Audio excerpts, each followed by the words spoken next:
Hello everyone and welcome back to another Photo Mishmash, your weekly source for any and all things photography. I'm Christina. And I'm Toby. And this is episode 29. Hyperlapse this, Android.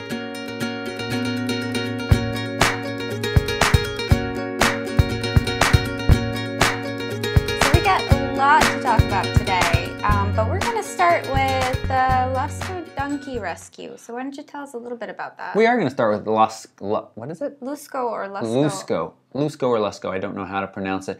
Here's why we're starting with that. Back when I knew that I was going to be traveling a lot this summer, I reached out to Ruby. Ruby is a longtime reader and viewer on Facebook and on YouTube, and he had just been nicely answering people's questions for no other reason than he's a nice guy. And he was doing such a good job. I said, Ruby, would you mind stepping into a more official role and answering more questions, including the ones that are behind the scenes in the messages inbox, where it gets really messy. Out on the page, it's not too bad, but there's so many that come in there. And he said, you betcha. And I said, well, let's talk a little bit about what I'll pay you. And he said, I don't want any payment. He might change his mind sometime. I should check back in with him. But in the meantime, I wanted to say thank you so much to Ruby, because not only is it nice to have those questions answered for those folks, but also for me it takes some of the pressure off and allows me to focus more on creating content, which I think this week you all got to see as several really, well, I feel, good videos went out. And it's so nice to pop over into the inbox and see 2 or 3 messages as opposed to 30, 40, or 50 messages. And so I really want to thank Ruby, and since he's not taking any money from me right now, I know that he has worked before with the Lusco Donkey Rescue. I donated some money to them this morning and put in the little description box because Ruby is awesome. That's R-U-B-I. You guys don't have to do that. But I would love, it's the first link right below this, I would love for you all to thank Ruby as well, because the content you are seeing is partly because he's taking that pressure off and answering those questions. So it's a nice way to thank him by donating a few dollars to the Lusco Donkey Rescue Center. All right. Thanks, Ruby. So we're going to move right on to the videos that you put out this week. That's right. So let's start with the interview you did. As you saw me pull it up. I just wanted, real quick, an interview with... I didn't even finish. Oh. The interview you did with our friend Bryant Narrow from Slate Roof Films, right? That's right, yep. A lot of people have been asking videography-related questions. And it's something that I'm learning as we go along, too, if you all can't tell that. I think you can. And for mostly creating these videos. And anyway, he is an expert. And I thought it would be fun to bring him in and just kind of pick his brain about general, his specialty is documentary/interviews, and he has made that really cool Brew Hampshire documentary that I posted Kickstarter for. It was successfully funded. And just pick his brain for about a half an hour and chat about videography, especially about maybe having a successful interview with some tips and things to think about. And so I got to pick his brain, you got to hear the results of that, and I think the feedback has been really positive, and we'll hopefully bring him back at some point in the not too distant future to talk some more specifics, targeted things. A lot of people have interest about gear, what is he shooting with? We talked about focal length and lighting and audio, but some more specifics. So we should do that in the future. Yep, great. So if you haven't watched that, take a look. Go ahead and take a look. And then you've got an email this week. We did a little bit of a summary about Micro Four Thirds cameras last week. And you received an email by, I'm not sure what this person's name is. That's Ralph, I believe. Rich, sorry. Rich, yep. Who told us to not forget the SL1. Mm-hmm. Hey, and let's see. To cut to the chase, I don't think you give enough respect to the Canon SL1 as a viable alternative to mirrorless. I will explain below. And he goes on to write a really nice email. I love emails like this because they make me think. He took the time to think about, to listen to what I was saying and Christina was saying, and to come up with a nice, a rebuttal. So the SL1 is Canon's little DSLR. It is billed as the world's smallest DSLR because it is still a true DSLR camera with a flippy uppy mirror and stuff like that. And he's got a lot of valid points. It only weighs 2 more ounces than the EM10. That's true. I said that I would love for Canon to do a good mirrorless camera that I could stick all my lenses on. Well, here is a good small camera that only weighs a little bit more than the EM10 that I could stick all of my lenses on. No adapters needed. So why don't I give more respect to the SL1? And so I was thinking about it. The first reason is, it may seem lame, but it's kind of a sexy factor. The SL1 is just this kind of small T5i, and the T5i is a fine camera, but there's nothing that gets me excited about it. You know, it's got a touchscreen like lots of other cameras. It's a good camera, it uses all my lenses, yes, but there's no fun factors built in. There's no neat features that I don't already have on my other cameras because they're all Canon. That might be a little unfair to say, that's true. There's no built-in Wi-Fi. Now again, we have to separate, you know, that doesn't matter as far as taking good pictures, but if this is the little camera that I want to travel with everywhere, I want Wi-Fi. All the other cameras have it now. I mean, point to a good travel camera that doesn't have Wi-Fi built in. And I could stick an iFi card in there and it would be fine.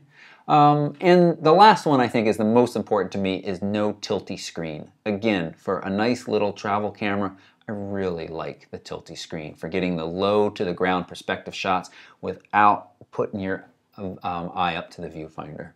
So those are the three real reasons holding me back. But what, Rich, your email did get me thinking about is we have rumors of maybe an SL2 being announced at Photokina.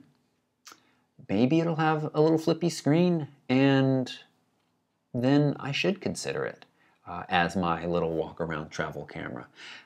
One other thing to say about this, and we'll move on, is the lenses. As soon as you start to put other Canon lenses on there, it really loses that lightweight. Except, and Rich makes this point, the kit lens, the 18-55, the wide angle 10-18, those are incredibly light. They're a little bit bigger and bulkier than your mirrorless cameras, or mirrorless camera lenses, because they have to fit a bigger sensor size, but they are really lightweight. And so, as Christina said, you know, I'm carrying around the same bag, so it really doesn't matter bulk so much as weight, and that's true. Yeah, I think that's all I want to say. So that's good. Okay. SL1, and there have been more people asking about it, I have to say, in the last couple of weeks. I do know Canon publicly has said it's not selling as well as they would like. And I think a lot of people feel similar to me. You got these other cameras that are smaller, maybe not significantly, but when you start to put them together with their lenses and the quality they give you. So, thank you, Rich. Yeah, thanks for your I'm email. going to give the SL1 a little more respect and hope for something exciting from the SL2. Yeah. So another video that went out this week was your third installment of Think Before You Click. That's right. And, you know, for those who don't know, I wonder if people say, why is he always in front of the camera? Two reasons. One, Christina doesn't like to be in front of the camera. I'm very camera shy. I don't know why. As one of the commenters says, that girl looked fine. Oh, stop it. That's what they said. I agree, but that's not why she's here. And the other reason is she's behind the camera is because she sets up the shots to make them look so good. So thank you for all your hard work on that. I appreciate it. Sure. And I just had to stand in front and talk. Well, yeah, I mean, that's what I do best. I set up the shots best, so why would I be in front of the camera when I'm better off behind it? I set up these shots. That's true. She sets these shots up. I set my own shots up sometimes. You do? Sometimes. Okay. So yeah, that was exciting. I feel that was one of the better ones. I'm really excited about the series, getting great feedback on it. And I don't know if I'll have one next week. I have some other videos to catch up on and tripod review to get out, bag review to get out, bag giveaway will be starting soon. So, but another one will be soon, not nearly as long as it took from episode 1 to episode 2, which was months, literally months. Yeah. So, yep. And was there one other video that went out this week? The interview, the Think Before You Click, the image critique. We had a good image critique, and we didn't critique all of the images. There's a handful more from that group we'll be doing this Sunday.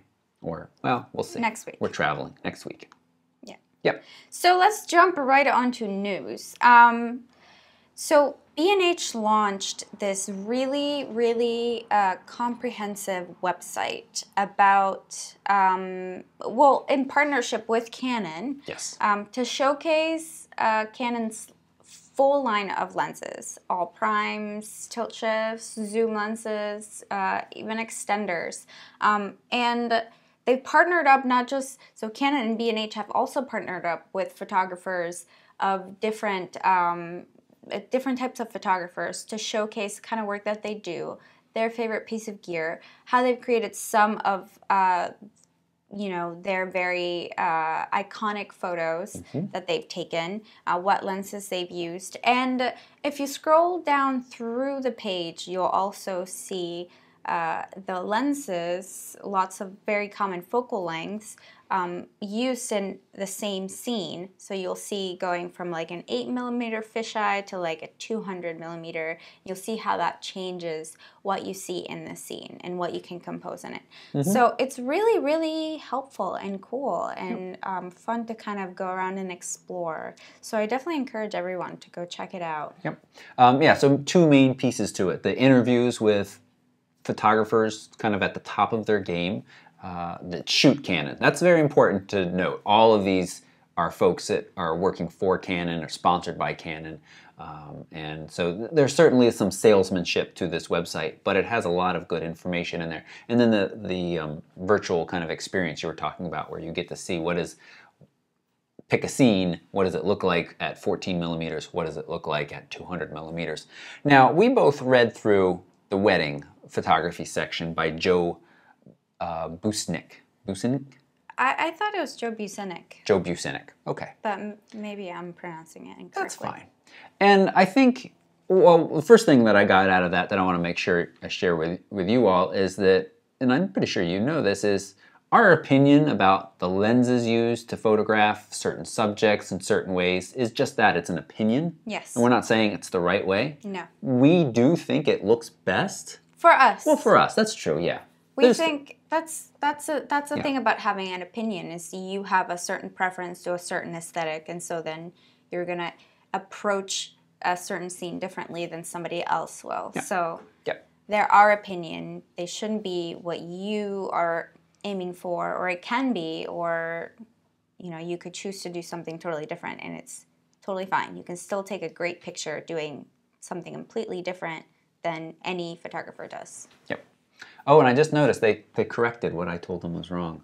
So Joe's favorite lens is the 24-70 f2.8 Mark II. He says it just pretty much has that on one body, primarily for the whole night, for weddings, and 70-200 for the other. And two bodies. Two bodies, yeah. So he just walks around with those. He does use primes, but his first go-to and favorite prime is the 14mm. And that show, I mean, I read his little, I wouldn't say biography, but the little... the interview article. The interview article. And then I went to his page to check out some of his work. And yeah, you can tell that he pretty much uses the 70-200 and the 24-70 and then some ultra wide angle lenses for some pictures. I think the thing that really struck me the most as a wedding photographer was the fact that he actually hires primary shooters to do most of the things that he doesn't enjoy shooting, which are the family portraits and some other formal shots. And then he just focuses on capturing candidates and staying behind the scenes. And, a couple of things that I noticed that I wouldn't do, even if that has what has made him successful, are I noticed that a lot of his shots he gets really close, like as close as we are during the ceremony. That's not something that I would do because I find that to be very intrusive. And also, when shooting with a wide-angle lens, I think we shouldn't back off you had some strong opinions about the way his images looked. And that's not to say, obviously, very successful. People very much enjoy what he's doing. But you said some of those wide-angle shots with people's heads in them, as I've talked about. Well, there were a few. And I'm sure some people won't care about that. And this is where I hate to be, I feel like when I see something, I get really heated opinions about it, and then I think about it a little bit more, and I'm like, all right, you should just settle down a little bit. But yeah, I mean, I do think I don't think that this article in particular or this interview was trying to say anything about the way anybody should shoot, but I think there was some implication that, you know, photographers should just shoot whatever they want. Like, one of the things that he opened with was, I shoot for myself. I don't shoot for my clients. And what my clients, you know, my clients come to me because they like my vision and so they trust me, which I think is, you know, it's a great goal to have as, you know, any photographer. You obviously don't, you want it, they're paying you, so you're going to do what they want, but at the same time, there should be some sort of, they should like what you produce to begin with. So, but I think that there was this, you know, it was implied that,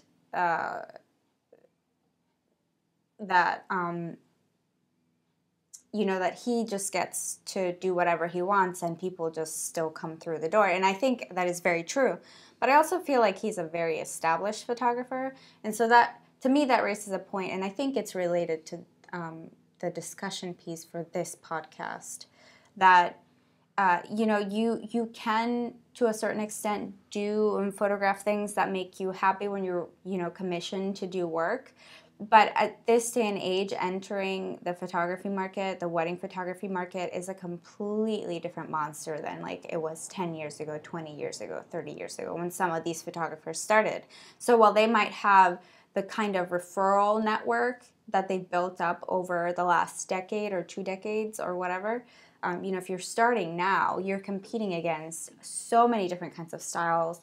The market is so cluttered, and there's some really, really great people out there. And so it's a little bit different. Like, you can't just be telling people. I mean, you can be, obviously, but I just take it with a grain of salt that, like, you shouldn't just, you know, shoot whatever you want, because that's not how it works right now. At least not when you're just starting your career.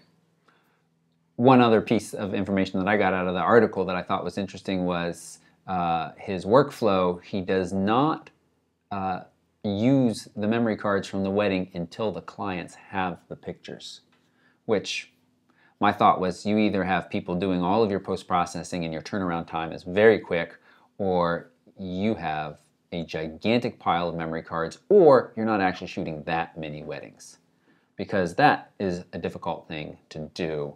And I think there's, and you know, it sounds good, but if you're backing up your images when you pull them off the memory card and putting them in multiple locations, then it shouldn't be really an issue. But, you know, that we are very careful, especially because I'm shooting lots of video and using cards through the week and stuff. We're very careful not to use any cards until we know that they've all been downloaded and backed up.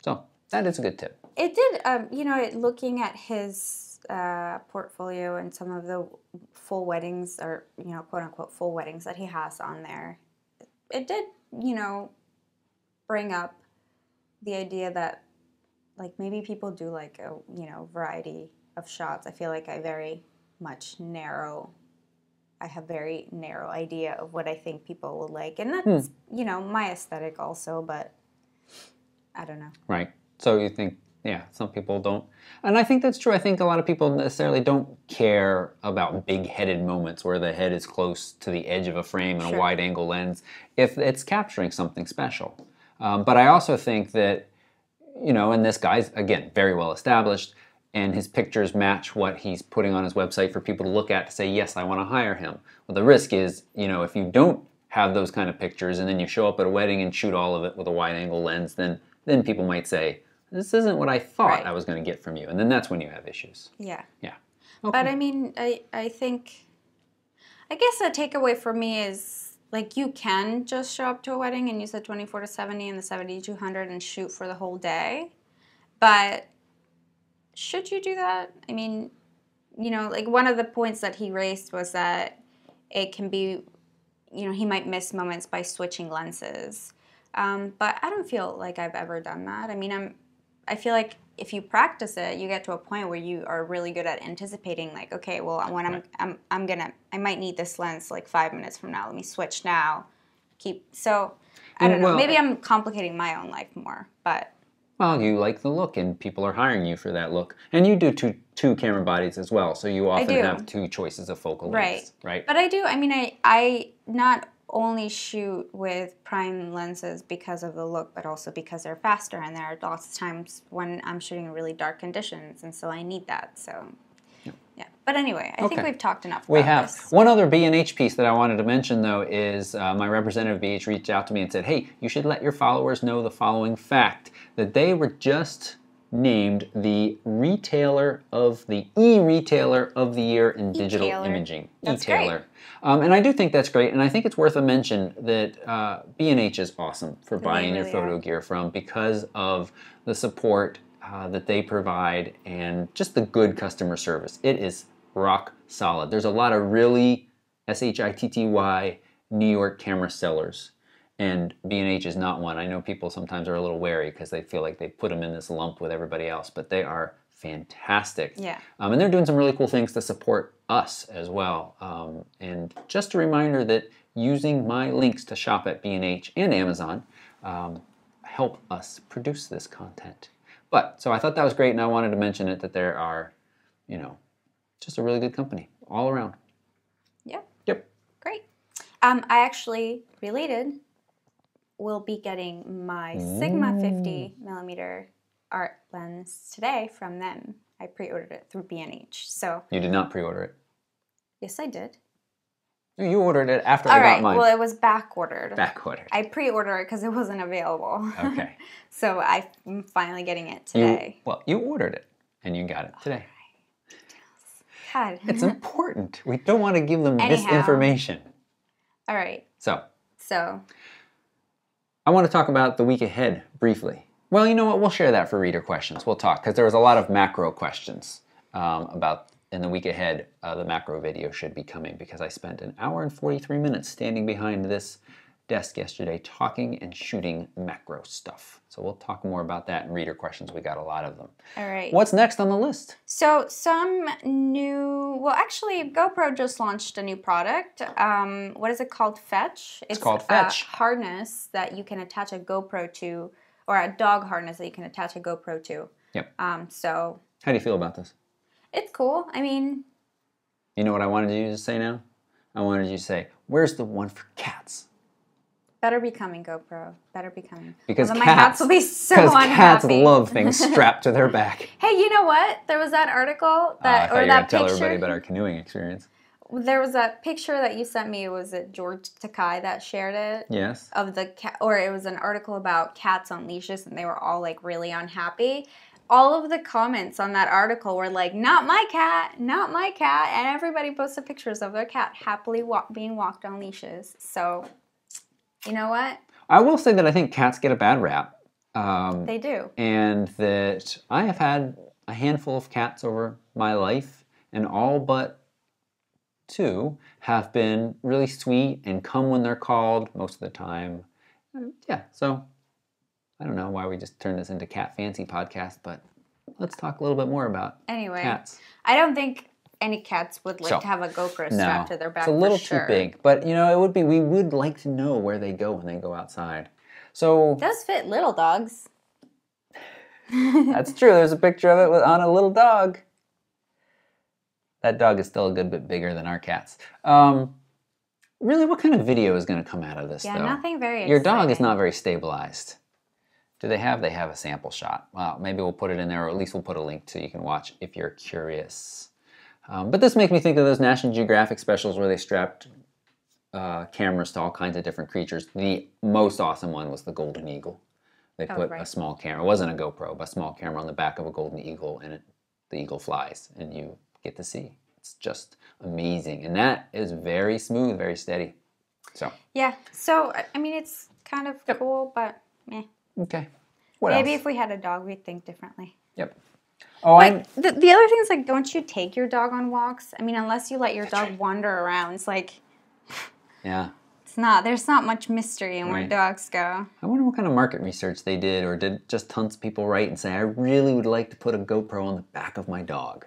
You know, I can think of is like, but the police departments probably already do this, like putting it on canine dogs. That's not, yep. I'm sure they already do something, you know, something of that sort. Yep, that's true. I hadn't thought about that. All right. So Hyperlapse app, you have been nonstop talking about this week. You tried to get me to install it on my iPhone. What's so exciting about this? Okay, so Instagram released a standalone time-lapse creation tool. Basically, it takes video and then speeds it up. And it's iOS only, and the reason for that is some of the way the camera API works in iOS versus Google. So I am bummed that I can't get this because it does look pretty snazzy. One of the nicest features of it, it seems to do a really good job of stabilizing your video. And so these time-lapses aren't all herky-jerky. I mentioned going canoeing the other night. I had the GoPro on the canoe. And when I'm paddling, it's a time lapse. It was taking a picture every 2 seconds. Maybe I'll show it now. When I'm paddling, it's like, and then you can see I drift as I'm checking things out and looking around, and it's very smooth and kind of fun. And then paddling again, it's not really watchable. I don't know if it would have been better if I had been using an iOS device with Hyperlapse running, but it looks really nice. It's neat. People are really excited about it, and I just thought it was interesting. I'm bummed that it's not available on Android. So all right. That's all I wanted to say about it. One other thing I want to say, this fits in news, sure, is it's the 1 year anniversary of me getting the 70D. 1 year ago today, I got the 70D. Now it's a little bit bittersweet. Comment if you're excited about that. I want to know how many people are excited about that. Just comment, just show her. You're all camera nerds. You watch the show. Yes, but people don't celebrate camera anniversaries. Why the 70D? That's what I want to know. Because you've gotten so many other cameras and you've never celebrated an anniversary for them. Okay, because Time Hop told me this morning that 1 year ago, so I was a little excited about it. But I wanted to bring that up because I said it's bittersweet because I don't have my 70D right now. I finally have sent it back into Canon. I used Ruby's trick of sending it along with a lens and said, look, this is not calibrated correctly at the longer distances. The whole focusing issue. If you don't know what I'm talking about, go search my channel for 70D focusing issues. And they received it. They said they're going to repair it, no cost again, because it's still under warranty, because I sent it in before that year is up. So we'll see. I got a little email from them that says we will fix it in warranty, standard labor charge. We will see.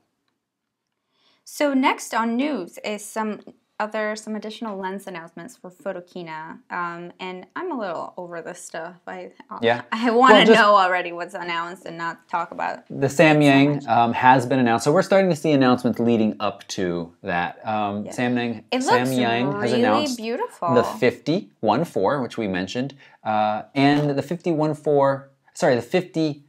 1.5.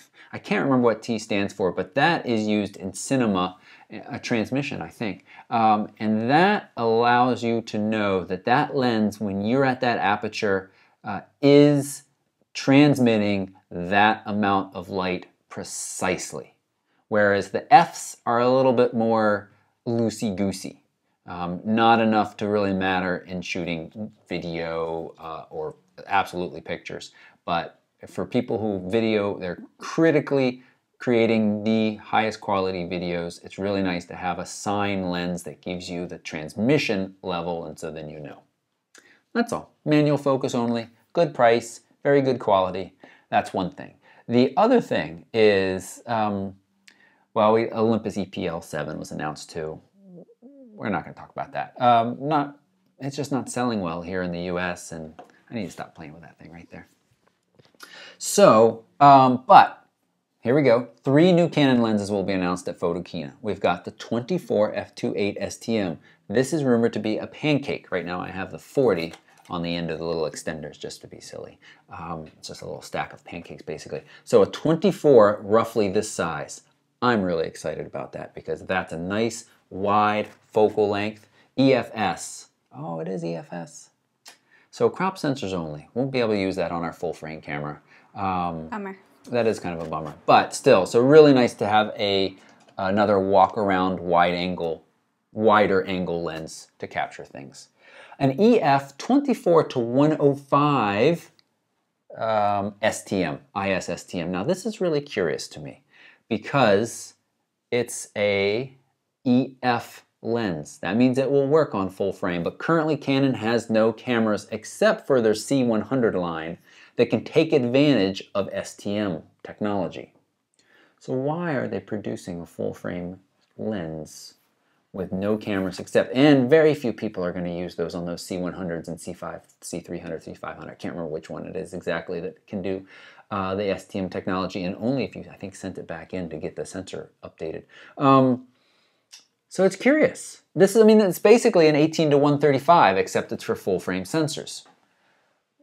So are we going to see very soon? That would seem to me to say very soon we're going to produce a full frame camera with dual pixel technology, and here we already have a lens for it. Now, very likely this is going to be sold with the 7D Mark II as a kit. But why not the 18 to 135? Why the 24 to 105? Your question was, is it going to be much higher quality? You know, I can't imagine that one STM lens is going to be much higher quality than another STM lens. All of these STM lenses are very good. But they're variable aperture, so you know that takes it down a notch as far as usefulness, especially in serious video production. I don't know. And then a 400mm f4 DO. Anytime you see DO, you know that we're talking big bucks. So we're not going to talk too much more about that, but that's a nice wildlife lens. Yeah. Okay. And I'm just going to keep moving us along real quick here. Sure. The 7D Mark II. Rumors debating, is it going to be a new 24 megapixel sensor, or is it going to be a 20 megapixel sensor like the 70D? And if it is it going to be the same sensor as the 70D? That's a question that we're waiting to hear more about. Again, Photokina in just a couple of weeks. Maybe even September 5th. No, I don't think it's going to be that early, but that's what they said. All right. I'll be honest, I'll be a little disappointed if it is the same sensor as the 70D. Just because the 70D is a good sensor, but in the next year, it's going to feel behind pretty quickly, I think. And to come out with a really high-powered camera that is using a sensor that is already a year old, I don't know. But I wouldn't be surprised, because that's Canon, and they dribble out the technology because they say, we got the lenses, we got the market share, we can do that. But how much longer is that going to, well, we'll see. Okay, I lost track of where we are. Do you have us? So you were going to touch briefly on Pix.io, a browser-based RAW editor built on Google Drive. Yeah, I think this is great. This is another, takes away another argument for people to not shoot RAW, because they say, well, I might be over at my friend's house or traveling and I want to edit a picture. Here we now have a browser-based solution for editing RAW files. And remember, Google Drive will slurp up your RAW files for you, and Google Plus Photos, which we've heard rumors that will be completely separate from Google Plus soon, will allow you to upload RAWs and create a JPEG to show you. So now you have a way to actually edit them in browser without any fancy software. It's certainly not going to be as exciting as using Lightroom, or efficient as using Lightroom, but I think this is a neat technology that's coming, and I just wanted to mention that. That's Pics, Pics.io. It's going to let you edit RAW files in the browser. Yeah. Title says it all. Are we going to talk about this match? Okay, because I feel like we've already discussed that. Well, we didn't. I think we skipped it once before. It's just for folks now. Okay, what are they skipping? It's about Instagram and Mashable saying and hashtags. And hashtags. Not to do too many. Yeah. Which is, I just wanted to put it in there because I said that a couple of episodes, like several dozen episodes ago now. Several dozen. A while ago, I said, don't do too many hashtags, people. Several dozen. We haven't even done. We've barely done 2 dozen. Wishful thinking. Wishful thinking. All right, so let's move on to our discussion now. Okay, what are we discussing? We are discussing this life hacker article. Life Hacker article. Sorry. Should you turn your hobby into a business? 5 questions to ask, and I'm just gonna briefly go over the questions so we can discuss them. Okay. First question is, will I enjoy doing my hobby on a deadline? Second question is, will I enjoy doing this with constant financial pressure to perform? 3, is this hobby my outlet for relaxation? 4, am I up for a challenge? And 5, am I willing to sell myself? Okay, those are great questions. I can't think of other hobbies that these questions resonate more with than photography. I'm sure. Really? Okay, I guess. Furniture building, jewelry making, calligraphy. All right, so I have photography on the brain. Weaving. Okay, weaving. Seriously, there are women out there that make like full incomes on just like on weaving. Like they weave wall hangings. Did they ask themselves all of these questions before they did? I don't know. Okay. Maybe they did. Okay, you're right. Bloggers. So clearly there are a lot of different professions and hobbies that this applies to. But yes. I really thought it resonated with me as thinking about photography. And we had the question a few weeks ago where somebody was like, you know, Christina, it sounds like you're a little burnt out. Do you enjoy shooting, you know, when you're not doing it for work? And then I had another question that was, this photography thing, does anybody make money at that? Really, that's pretty much word for word what the question said. Which, the answer is yes, but not easily. And so I think there's a fair number of people that watch this podcast that are hobbyist photographers. There's a fair number that are professionals, and there's a fair number that are somewhere in between. And I think it's interesting. Well, I think one of the most common questions, sorry to cut you off, no, that's all right, that I get is, you know, it must be really easy to be a wedding photographer because it seems like it would be like a quick buck. You know, you show up, you shoot a wedding, oh, that's it, you know? So it's really hard work, and it's what a lot of people don't realize. So, yeah, I mean, I think that, you know, to go back to this, I have fully resigned to the fact that photography is no longer a hobby of mine. Only occasionally, you know, do I take pictures just for fun. Very rarely. And I'm okay with that because I do enjoy doing photography as a job. I just fill up my time, my time that I would have spent doing photography before with other kinds of hobbies. So, is that it? Is that the discussion? Well, let's go through real quick the questions and say from our point of view, because we both have this experience to some degree. I'm still not sure if I call myself a professional photographer because the bulk of my income is from not photography gigs, but from doing this. Yeah. So I'm still somewhat a hobbyist. All right. Well, I enjoy doing my hobby on a deadline. Well, see, I can also take it from my standpoint of moving into this, whereas before I kind of reviewed stuff, it was a little bit leisurely, I didn't always have deadlines, but now I'm being, you know, now I have deadlines. Well, you did back when you were working 2 jobs and you were, you know, spending really late nights and getting up at like 5 in the morning to finish stuff, to get stuff out on time. So at that point, it was no longer a hobby. It was... Right. I mean, again, you may enjoy, and you say this to me, he says this to me when, you know, when I tell him that he needs to take a step back and just, like, take a night off from working. You say, well, I enjoy my job. And I think that that's great to enjoy your job. But I think if you do it at such a level that, you know, you don't have time to kind of unwind, then you can become burned out really easily. Yep. So... Did we answer that at all? No. This might be the worst discussion ever. No, it's not. It's not. So will I enjoy doing my hobby on a deadline? Well, you know, it's a good question to ask. And you do, right? I do, yeah. I'm also a procrastinator. That doesn't... Everybody procrastinates. Everybody who says that they don't procrastinate is either lying or like really A-type. A-type? Yeah. Is that short for asshole? No, just kidding. Sorry. Dang it. I should beep that out. Right. Well, that's something you have to ask yourself. Will you enjoy doing your hobby on a deadline? Because when you start working for payment, you're going to have to do it on a deadline. Yep.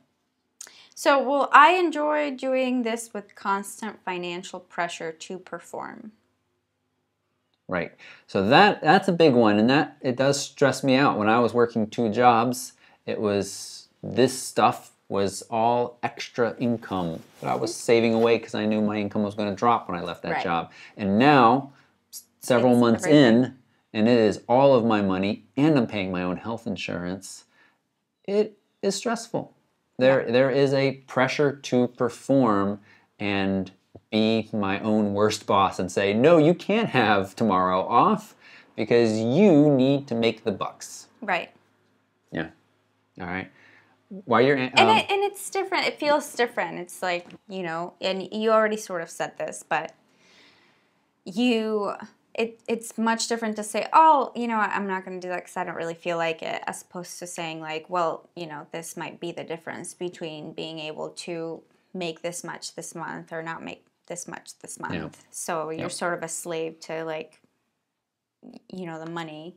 But that is something that, you know, you can intrinsically just say, well, I am not going to let this run my life, you know, and I'm just going to do what feels right until, you know, and stop before I feel like I'm super stressed out. Mm-hmm. Am I up for a oh yeah, I skipped one. Is this hobby my outlet for relaxation? Because if it is, you're going to have to find something else to do to unwind. Your hobby will no longer have that effect. Yeah, and that's exactly what I was talking about before. Like, I've taken up woodworking. I've taken up, what else? Just other stuff. Interior decorating. Sure. I don't feel like that's really a hobby. But, well, the woodworking is sort of part of it. Like, I've enjoyed really building stuff and learning how to use different tools and stuff. And so... Mm-hmm. Mm-hmm. I don't know. I still, you know, I really enjoy it. The other day when I was doing some of the macro tests, I was just sitting outside for an hour, switching lenses, trying this, trying that. And I enjoyed that. Well, I think that, as you mentioned, you know, your full-time job is not photography. It's creating these videos and learning about the gear. So you're not constantly taking pictures as part of your job. That's true. I do take a lot of pictures, but it's true. Okay. Yeah. Oh, you do, but a lot of them are just for fun. Right. Am I up for a challenge? So this is the one, and again, if you haven't watched the interview with David and Allie McKay of McKay Academy, which, very excitingly, we are now down to less than 50 days to our Italy trip with those guys, and they just got back from Iceland, and the slew of pictures they were posting were spectacular. But we talked about this in that interview. The audio quality isn't great, but it's worth a listen because there's a lot of good content in it. And, you know, many photographers go into photography because they love photography, and then suddenly they're running a photography business, and so much of their time is taking up with the business. And I think that's the next two questions. Are you up for a challenge? It is a challenge to, you know, step into all these new roles. Like, you have to, well, you don't, but because of your financial status right now being such that it is you can't hire a million experts in different fields, you have to become an expert in search engine optimization. Right, and marketing. And Photoshop. Yep. And, you know, HTML, which actually that's something that I did decide to outsource this year, is to the, you know, the code of my website, the back end of my website. Oh, this was the first year you did that. That's I right. outsourced it to somebody else because it would take me like 2 days just to refamiliarize myself with like the new language and then make up some kind of like whatever convoluted code that I just, you know, adding more convoluted code on top of convoluted code, and it was just not right. And it wasn't helping me because search engines don't like, you know, super disorganized code. And so anyway, so that was one of the things that I stopped doing this year. Another one was editing. So I do enjoy editing, and I do edit a bulk of images from each wedding, but for the majority of images from each wedding, I do send them out to be edited by somebody else. And they don't do a perfect job, so I do end up going back and tweaking things to my liking. But, you know, what used to take me like 12 hours now it takes me about like 2 to 3 hours. So it's a huge time saver. But yeah, I mean, as far as like accounting goes, as far as like I said, marketing, as far as like client communication, as far as like shipping, packing things up, you know, you end up doing so many things that you originally did not sign up for and that you're not very good at. Because let's face it, I mean, we can only be so, you know, good at so many things. So, yeah, I mean, it's definitely challenging, not just to, for me in my case, go shoot a wedding, but also, you know, the days before and after that. But yeah, I mean, that doesn't mean I don't enjoy it, but it was something that I didn't realize until, I actually started doing it, that it wasn't just showing up to photograph a wedding. It's so much more than that. So, Yep. and I'm sure that it's becoming the same thing for you. Sure. As you realize, that you do have to do also social media and, and your own bookkeeping Yep. and coming up with a good website. We're both pretty good at, or not good, but we can work our way around coding a website and setting up a website, but is that really good use of our time? Right. And That's then a good question. we're not very good at it either. So right. Time is while money. we can do that and statement. it would save us money, yeah. Yep. So Okay, good. anyhow. And that's the last one. Am I willing to sell myself? And so that's the marketing where, I mean, that might be one of the hardest pieces where you have to step up and say, you're going to hire me because X, Y, and Z. Yeah, and that has been one of the hardest for me too, because I am a terrible salesperson. I'm really shy and introverted, and that's just not my nature to sell myself. Well, I think you're selling yourself a little short right now because you've been doing a good job. Right, and therein it goes. I mean, it's just part of my nature that I'm just not, a good salesperson. So, because even though if you think that I've been doing a good job, I still feel like, no, I've been doing a terrible job. Well, so anyway. Good job. Yeah, so, you have to be able to sell yourself. And just as a part of that, you have to also be able to sacrifice a lot of your own tastes, a lot of your own preferences, a lot of your own vision in order to satisfy somebody else's, because you are working for people now. So if you want to be able to sell a product or a service, then you have to have an audience for it. And, while you may have a good vision to begin with, to build up that kind of clientele and to get your name out there, you are going to have to sacrifice some of your vision in order to be able to, really succeed and then be able to do whatever you want later on. So. Good. I think we turned that rough start into a good discussion. Okay, good. All right. Love to hear from you all. What's a good question we can ask for this? Basically, are you considering turning this into your full-time profession, photography or videography? Yeah. Have you considered it, or are you quite happy with it being your hobby and being a source of relaxation for you? Well, there was that person who mentioned that he was an engineer in photography. He did photography, Yes. As a side gig, and he very much enjoyed that. And I think that's totally great. That was a question I was thinking about that asked a little bit if you were burnt out. They liked that they could do that. And I have to say, and I'm not calling this person out by any means, but sometimes when I hear that, I feel like it's a little bit of sour grapes and or fear of taking a risk. Saying, I'm very happy just being picky and choosy the jobs I want to do and that might continue to work. Sure, but that doesn't mean that they're, that they're afraid. They just seem content with their life, and that's totally fine. Maybe that's what they tell themselves, but really they want to do it full time, but they are scared. Or maybe they don't, and they're really just happy. That's right. Well, I mean, somebody can love an engineering job and then just do photography on the side just for fun. So, yeah, I mean, I can't think of anything else that I would be doing right now. I mean, I can think of other things that I would want to do, but those are, in terms of like really long-term big goals and still like entrepreneurship and not, working a day job for somebody else. Like I don't ever want to do that. You should say you don't ever want to do that. You don't know. Maybe you'll come across something that will be an amazing experience. Maybe, but I doubt it. So yeah, at this time in my life, I don't see myself doing anything else but photography. So that makes me feel like I'm doing the right thing. Okay. So. Good. Great. So let's move on to some reader questions. All right. Reader questions. I'll read the first one. Chuck is asking about upgrading from a 40D to a 70D. Pros and cons. Anyone in the market for a 4-year-old? So I already got an answer from Nick, who just recently sold his 40D in California for $360 with the 18 to 55 lens and battery grip. Hard decision because, you paid a lot more for it than that, but you know what? That's not a bad chunk of change.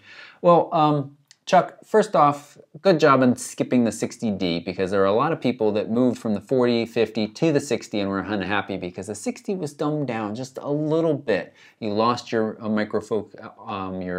what is that called? Micro focus adjustments in the 60D. They're back in the 70D. And the 70D offers a significant upgrade. You've got 2 sensor revisions in that. And I was just kind of bad-mouthing it a minute ago. I wasn't really bad-mouthing it. I was just saying I don't want the next generation camera to also use this sensor. So all good in that it offers a significant upgrade, especially on the video side. For still pictures in good light, these sensors still not a huge difference. A noticeable difference, but certainly not a huge one. The question I have for you, Chuck, is what do you got for lenses right now? And how do you feel? What do you take pictures of? And should you maybe consider moving up to the 6D? Or should you consider keeping your 40D and buying a really nice lens or two? So those are things to think about. Yeah. So I wasn't really paying attention because I was just looking through the rest of the questions. Well, let's do a little bit of a not camera-related question. Angela Redmond wants to know, what's with the little astronaut guy? Astronaut? What's an astronaut? Astronaut? Astronaut. An astronaut English is like isn't my first language, okay? an ostrich. Astronaut. Can we do a Spanish language podcast right now where I'll say something and then you translate for me? No. Dang it. An astronaut is an ostrich that goes into space. Oh, okay. Good to know. That little astronaut you This mentioned little astronaut before, that guy. was special. First off, guess what? He's not an astronaut. He is part of a deep sea diving set I had as a kid. Toy. Like the Undersea Explorer Rescue set. I loved it. It came with a hovercraft and a couple other things. So at my parents' last year, and I found it in a box upstairs. And I thought, this is a cool little guy. What's his name?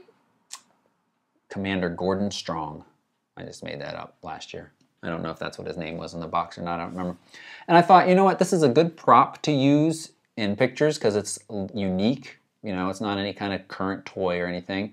And I've used them in a couple Instagrams now and then when I'm feeling silly or creative, or not creative and saying slap him in there as a kind of a kitschy thing.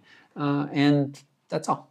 No real specialness other than was a toy as a child. Childhood toy. Now I found him. He comes along. I've set him on the table a couple times in the last couple of stuff just cause. Just for fun. Just for fun. It obviously has some significance to you. Does it? Okay. Or not.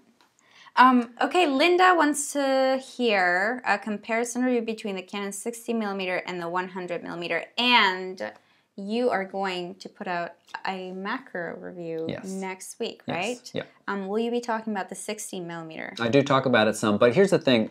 These nice folks who watch this, they're also going to watch this, so I don't mind spoiling it a little bit, and I'll tell you all. The big difference, between the regular 60 and the regular 100, the non-L, is simply focal length. How far away you can be from your subject and still get that 1:1 magnification. On a crop sensor, the 60 is a really nice tight portrait lens. The 100 is getting quite long, but it's good for serious macros without scaring away your little bug friends if that's what you're trying to shoot. The 100L with IS, what you're paying for there is slightly sharper and better image quality, less chromatic aberration. Mostly, though, you're paying for that image stabilization. 4-stop image stabilization. I was testing that against the other things. I found it to be more about 3.5 stops. That gives you the ability to hand hold good, sharp macro shots in a lot of different conditions. Because as you may or may not know, when you get close to that 1:1 magnification, you start to lose light. The lens secretly stops down. Yes, secretly. It does not tell you that anywhere in the information on the camera, but you can watch it happen. The image gets darker and darker the closer you get to 1:1 magnification. It's a nasty little trick. Every single macro lens does this, so it's no one manufacturer trying to get it over on you. So that image stabilization can be really handy to take macros without a tripod. But in defense of the 60, because it's a slightly wider focal length and you're a little bit further away, you don't necessarily need IS as much. Here's the bottom line. You want to dabble in macro photography, just kind of want to check it out, plus get a nice lens that can be used for portraits, 60 is fine. If you're more serious and you're going to be photographing alive bugs that might skitter away and things, you want to think about the 100. And if you don't want to deal with setting up tripods and you want to have the best image quality, the 100L is what you want. Yep, and Doug Hall, I think that he asked a really similar question about the 60, and 100mm macros. So I figured since we're talking about it, we may as well touch on his question at least. How is it different? Just to get. So which one would you recommend? Oh, I think I just did. Oh, okay. You weren't listening because you're reading that one. Yep, that's right. I said the 60 if you want to dabble, the 100 non-L if you don't mind using a tripod a little bit more often, and you want to do both bugs, but if you want the sharpest and with that hybrid image stabilization, go for the 100. Now the thing is, if you really want, if you're thinking the fly's eye, the individual facets of an eyeball of a fly, then you want the 180 macro from Canon, or get the 100L and stick some extension tubes on it, because that's what you need to get really close. The 100L by itself can get close. You know, what you all have in mind as a macro shot and what I have in mind as a macro shot might be slightly differently.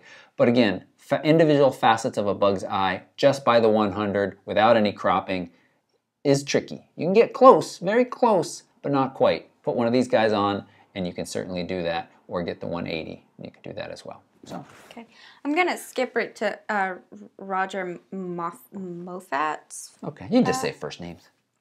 Okay, Roger's Yep. question. On the macro front, I'm curious about any possible drawbacks on saving a chunk of money by buying cheap extension tubes compared to Canon brand ones.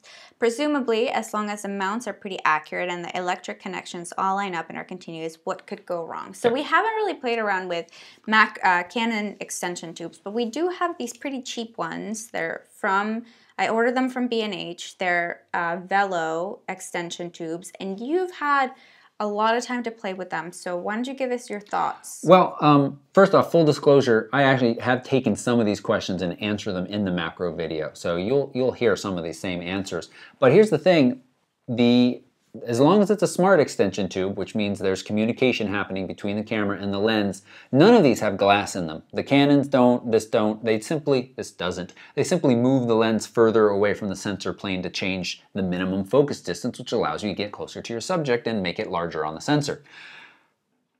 So no, there should not be any difference in quality because there's no glass. The only thing that I think you might happen is there may be some wonky communication issues sometimes between the camera and certain lenses.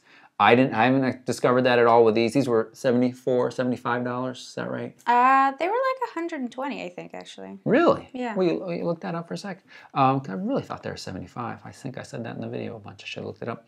No, I don't think there are. And I just want to put the disclaimer that maybe there's some communication issues in some cameras and some lenses, but I haven't seen it at all.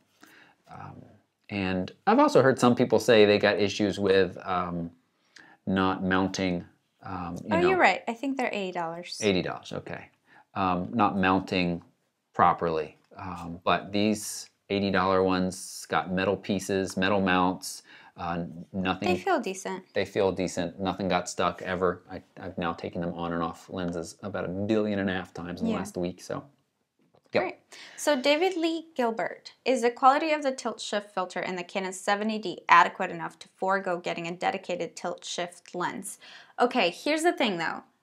If you're shooting, what are you shooting with a 70D and a tilt shift lens? Why does it matter?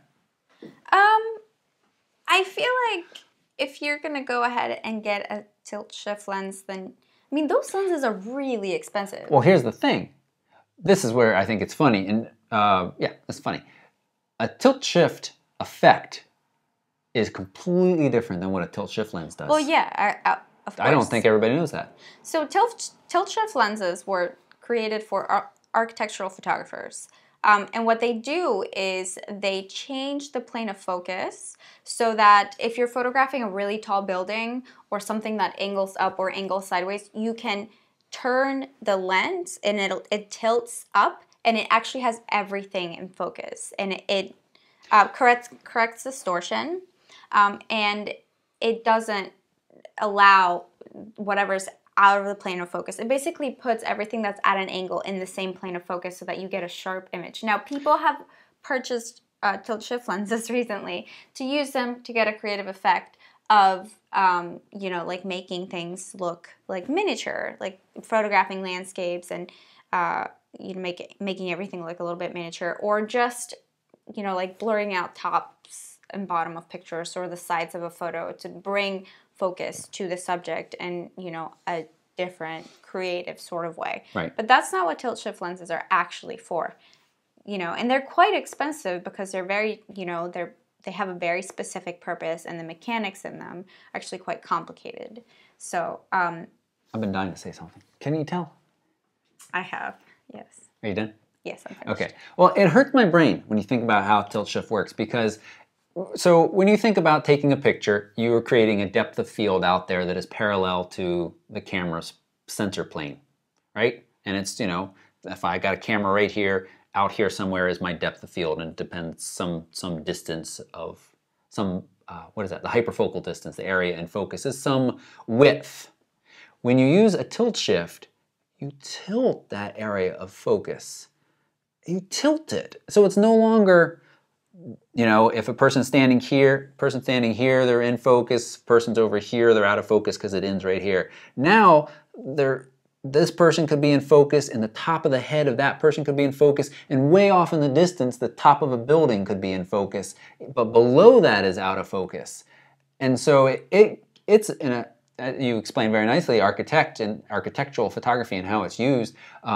It's very powerful, and when you see a real tilt shift lens, and the Canon B&H new thing has an example. I didn't love their example. I didn't feel like it really showed. Well, it's very subtle because I think that's tilt shift lenses aren't really meant for, like I said, doing creative things by like blurring out the top and bottom and sides of a picture. That's not what they were created for. So I think they're using it in the way that they were meant to be used, which is, you know, like a much more subtle sort of way. Yeah.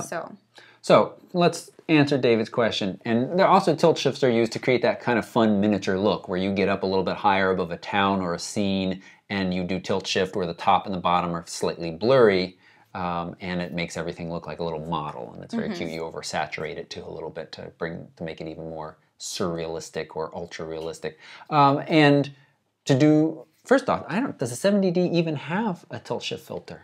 Does it? He says it does. I think it does. I think you're right. It's one of those filters in there. But it can't be used during movie mode, only during still pictures. So the answer is it can create that artistic effect. It cannot in any way mimic shifting the center plane focus. Right. So you have to think about what exactly you want a tilt shift lens for. Do you want to use it for architectural photography, or do you want to create the miniature look?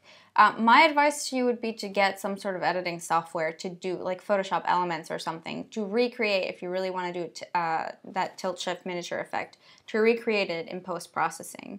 I mean, it just doesn't seem like $1,400 is really a worthwhile amount of money to spend on creating photos that you could easily do. And I mean, it's not going to look the same, obviously, and if you have that kind of money and you want to get a fun lens, then go for it, absolutely. But the answer is no. The 70D tilt shift filter is not the same. It's not as good as a real tilt shift lens, and it can't be, right?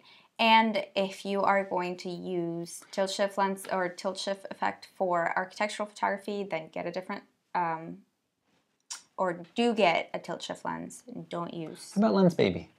They make that little handheld tilt shifty. Those aren't tilt shift lenses. Those do more of like the free lens effect, which you actually can do. Freelancing is this technique where you take the lens while you're still shooting, you take the lens out of your camera and you just kind of hold it, just barely off. It's kind of like using a, one of these filters, an extender tube, but, there's no actual tube. So you just move it away and then you turn it around until you find the plane of focus. And so it gives you this extra shallow depth of field, and kind of like light leaks into the sensor, and it can be kind of like ethereal and cool and artsy and or gimmicky and silly and either way. It's cool. It's cool for experimentation, I think. So you should definitely try it. But yeah, so that's basically what the Lens Baby does, is it allows you to free lens without, you know, like having to take your lens apart, or some of them anyway. And so you have a little bit more control over where your focal point is. And it's a lot easier to get those kinds of images with them. So that's what Lens Babies are for. They are not tilt shift lenses. Yep. Good. That was a thorough answer. What was the next question? Oh, Erwin wants to know, why would people choose Micro Four Thirds over APS-C or APS-C over Micro Four Thirds? Why do some people choose Pepsi over Coke and Coke over Pepsi?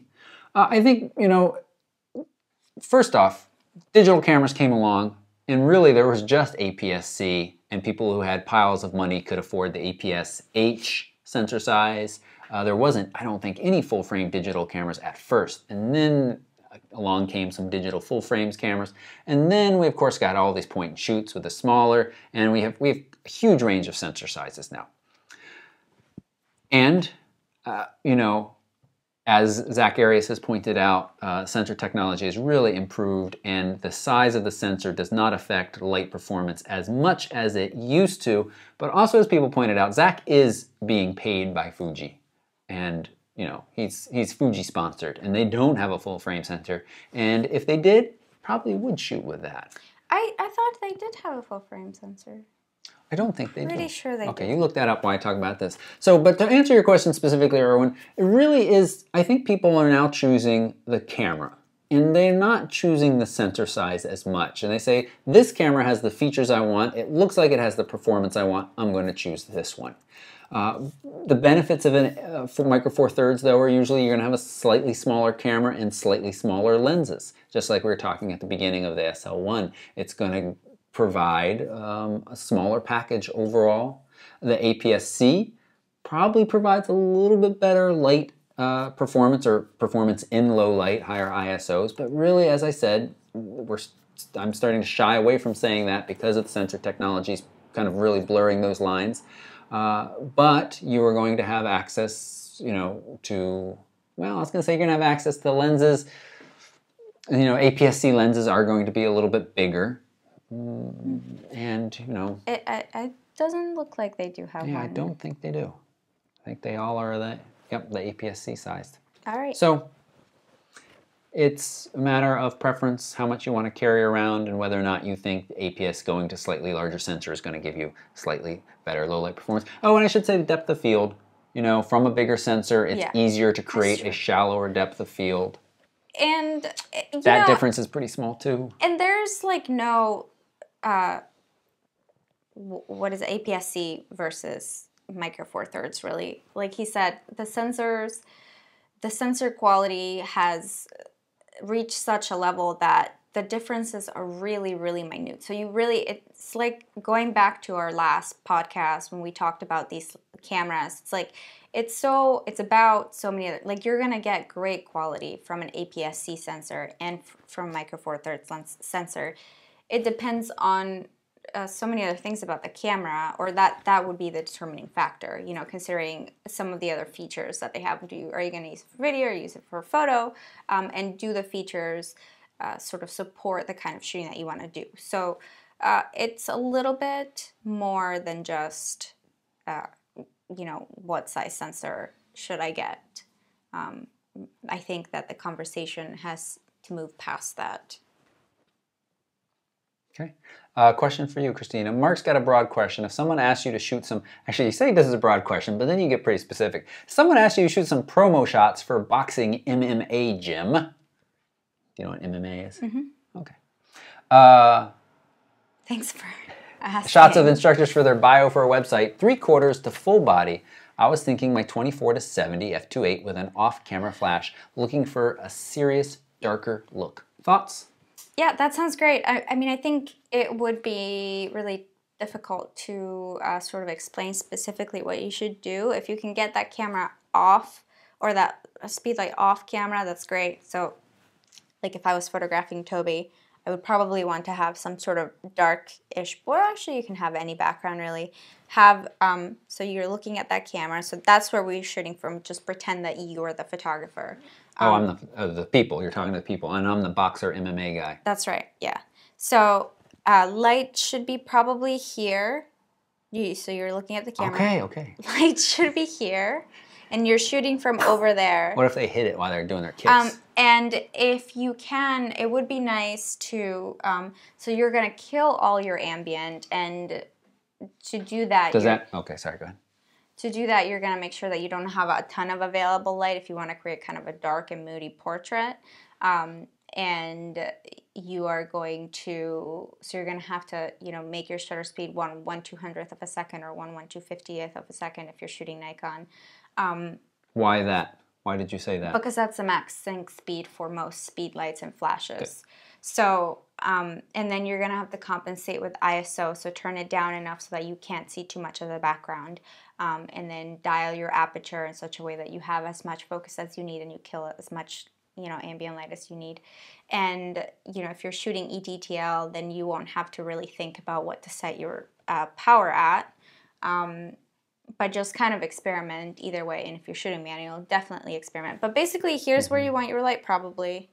And you just want, you know, pretty hard, and is it facing straight at me? It is not. That's why you're facing the camera, and I'm holding it over here.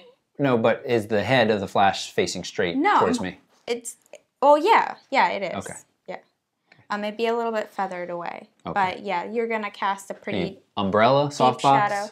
Yeah, it would be nice if you had a softbox or a beauty dish, because that would sort of help the light look a little bit less hard. If you're just shooting with a bare bulb, it's gonna look pretty hard. You can still do it, but it'd be nice if you had a beauty dish for this type of shot. And then if you can, maybe grab something like silvery that will reflect some light over here as a rim light so that the head doesn't fall right into the background.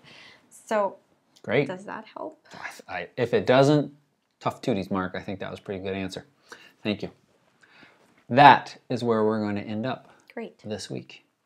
So, thanks so much for watching. Hit that thumbs up button so people know that this was a good podcast worth their time. Also, if you're feeling really generous, I would appreciate it if you thank Ruby. Help me thank Ruby by dropping a few dollars in the Lusco Donkey Farm Rescue Center donation box. Link for that right down below. And did we have comments for you? We had asked about the hobbyist. Leave a comment down there about what you think hobbyist-wise. And yeah, anything else you want to share. You like my stance? You know, I have a good boxing stance. Thumb's supposed to be, no, I think if you put your thumbs in your fists, you break them when you hit somebody. I've never hit anybody, so I don't know. So, on that boxing tip note, bye-bye. Bye-bye. Here are our Flickr pictures of the week. And I think in the future, I'd like to take a little bit of time, not that I want to make this podcast any longer, and say, why did we pick this picture? We won't do it this week, because we're going to need to wrap up because it's so long. But, you know, what appeals to us about these pictures that we pick each week? Yeah, I don't know. No, you don't know. Just like them. Sometimes they're kittens, sometimes they're sunsets. No, I don't know. Thanks so much. Bye-bye. Bye. Hello, everyone, and welcome to another Photo Mishmash, your weekly source for all things... Damn it. Your weekly source for all things, damn it. Damn it, show. Shut up. Get it together. Get it together. I didn't lose it. Just entertaining myself. Why it takes you too long to do this. Hello, people. Hello.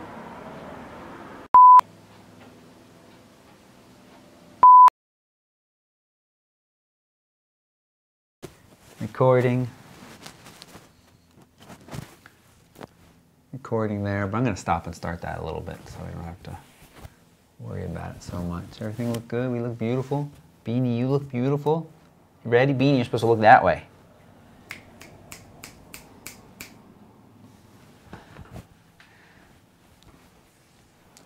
Exploring the wild fur jungle. Dun, dun, dun, dun, dun, dun, dun, dun, dun, dun, dun, dun, dun, dun. Oh, found a waxy cave. Going in, going in. Don't bug him.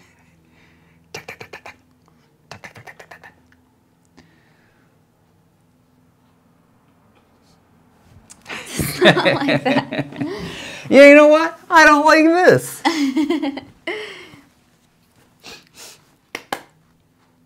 Get down now, Beanie. I don't really want to start the podcast with him right here. Do you? I don't mind.